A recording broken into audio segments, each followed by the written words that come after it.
Hello, it's Dr. YouTube here, where I upload educational medical videos for allied healthcare professionals, medical and nursing students.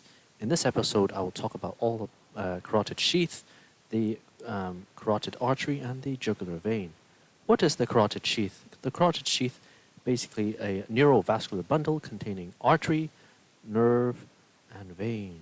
So you've got mainly it is the which artery? It's the common carotid artery. Which nerve? It is the vagus nerve, and also the internal jugular vein. You have to remember this for your school. One way of remembering this is VAN, V-A-N. So vein, artery, and nerve. And it sits basically deep to the sternocleidomastoid.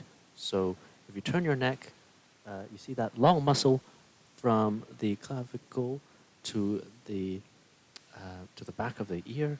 That is your that is your sternomastoid muscle. Okay, sternomastoid, sternocleidomastoid muscle.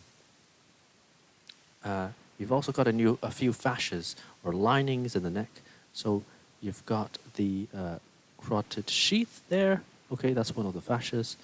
And just in front of the trachea, the windpipe is a pretracheal fascia. All right.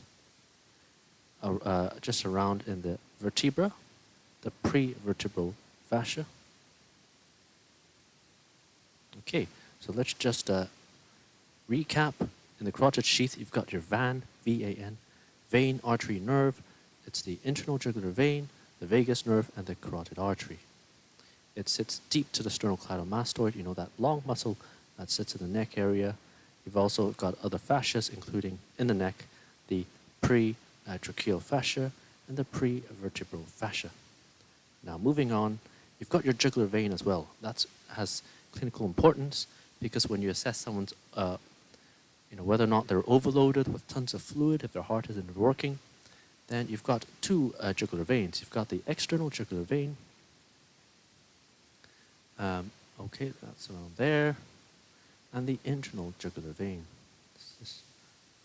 Okay, and both jugular veins is found between the it is found between the heads of the sternocleidomastoid. So the sternocleidomastoid is one attachment towards the clavicular head, which is there. See the clavicle? Yeah. And the sternal head, which is there. The sternum, do you remember? That's your breastbone. So there's two heads in the sternocleidomastoid. The clavicular head, which is attached there, and your sternal head attached there. And there are two branches of the jugular vein, the external and the internal. Now, when your jugular vein pulse is, the pressure is elevated, these veins could appear engorged. So, for example, you will have an engorged vein when you press in the liver to elicit the hepatojugular reflex.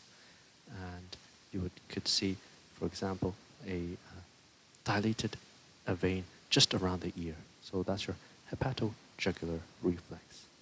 Remember the jugular veins located between the heads of the sternocleidomastoid.